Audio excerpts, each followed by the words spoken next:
जब भी आपको RCHO की रिएक्शन हो एल्डिहाइड कीटोन की और NaOH या कोई एल्कली दिखती है रिएजेंट में, तो सबसे पहले आपका दिमाग कहाँ जाना चाहिए कि ये दो तरह की रिएक्शन हो सकती है, या तो एल्डोल कंडेंसेशन या फिर कैनिज़ेरो राइट रिएक्शन।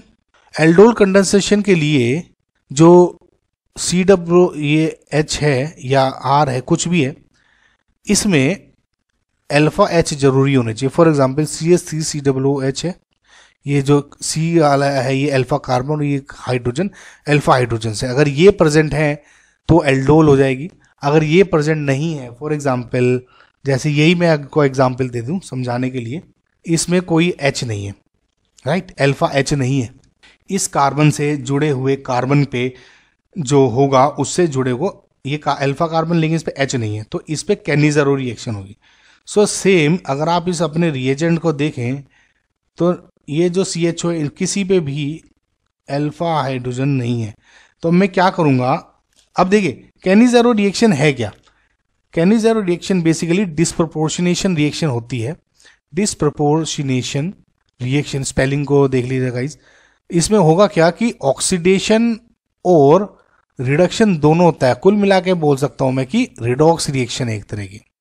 अब रिएजेंट होता कैसे है, देखिए फॉर एग्जांपल मेरे सेम दो ग्रुप हैं, ये मैं इसको रिएजेंट रिएक्शन कराई राइट, ये मान के चले बेसिक्स से सीखना है आपको तो कैनिज़ेरो वाली मेरी वीडियो देखे। NaOH ले लिया मैंने, अब क्या होगा, इनमें से एक तो ऑक्सीडाइज हो जाएगा और एक हो जाएगा रिड्यूस। RCH2OH को जब आप ऑक्सीडाइज करते हैं तो RCHO बन जाएगा, इसको फर्दर ऑक्सीडाइज करते हैं तो अल्कोहल बन जाएगा राइट। सो आप इस वक्त इधर हैं, ये ऑक्सीडेशन और ये रिडक्शन हो जाएगा राइट।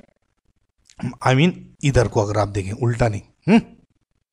तो सपोज मैंने इसका ऑक्सीडेशन कर दिया COOH और इसको मैं रिड्यूस कर देता हूं राइट, CH2OH। नाउ एक बात आप ध्यान रखें, कैनिज़ेरो रिएक्शन में जो ये रिएक्शन है यहाँ पे COOH के बजाय COO नेगेटिव होता है, ये साल्ट फॉर्म में होता है। वो इसलिए क्योंकि जो NaOH है एल्कली इस एसिडिक H को खींच लेता है अपनी तरफ। ये बेसिकली गाइस रिएक्शन इसी तरह से होती है। लेकिन आप अगर नेक्स्ट स्टेप में देखें तो फर्दर हाइड्रोलिसिस हो रहा है, तो आप यहाँ पे H मान के चले, तो आपका ये प्रोडक्ट बन रहा है। तो अगर मैं इसमें से देखूं तो ये क्या करेगा, देखिए COOH और इसको CH2OH, सिमिलरली इधर मान लेता हूं मैं कि COOH राइट, और सिमिलरली CH2OH, ये प्रोडक्ट बन जाएगा। कौन सा है इसमें से, देखिए B राइट। देखिए ऊपर नीचे की कोई फर्क नहीं पड़ता। अब देखिए एक चीज आप मेरे से आप समझने की कोशिश करिए, आंसर तो आपका आ गया। जो बच्चों ने थोड़ा सा और अच्छी तरह ज्यादा समझ लेते हैं ना, तो थोड़ा सा उन्हें कंफ्यूजन ज्यादा हो जाएगा। अब आप कहेंगे कि आपने भाई ऐसा क्यों किया, इसको ऑक्सीडाइज उसको रिड्यूस, इसको ऑक्सीडाइज उसको रिड्यूस क्यों किया। आपने ऐसा क्यों नहीं किया कि जो दो ग्रुप लें, इसको ऑक्सीडाइज उसको रिड्यूस, इसको ऑक्सीडाइज उसको रिड्यूस राइट, आपने ऐसा क्यों नहीं किया। अब देखिए इसका एक रीजन है गाइस, ये इसलिए नहीं किए, ये कि बेसिकली जब ये रिएक्शन हो रही है, ये जो बोथ कंपाउंड्स हैं इनको सेम प्लेन में होना चाहिए ताकि ये रिएक्ट कर सके। लेकिन अगर आप एक बार देखेंगे, देखिए जो ये आपने अगर ज्योमेट्रिकल आइसोमेरिज्म में पढ़ा होगा तो कि जो ये दो रिंग्स है ना, अब देखिए अगर मैं इन दो रिंग को लूं राइट, तो ये क्या है, सिंगल बॉन्ड होने की वजह से ये रोटेट होती रहती है, रोटेट हो रही है, समझे, ये बॉन्ड घूम रहा है ये आपस में, यानी ये रिंग घूम रही है।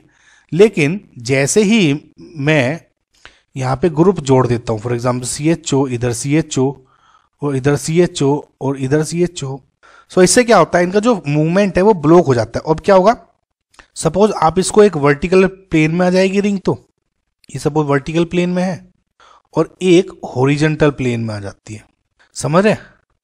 ये मान के चलें कि ये रिंग तो आपकी स्क्रीन पे पड़ी है और ये रिंग स्क्रीन पे खड़ी है राइट। इसकी वजह से ये जो CHO है ये सपोज बिलो द प्लेन और ये अबोव द प्लेन हो गया और ये ऑन द प्लेन है। आई होप समझ पा रहे हो गाइस आप, इसकी वजह से इनका आपस में रिएक्ट नहीं कर पाते। तो ये क्वेश्चन में मुझे आपको ये समझाना था।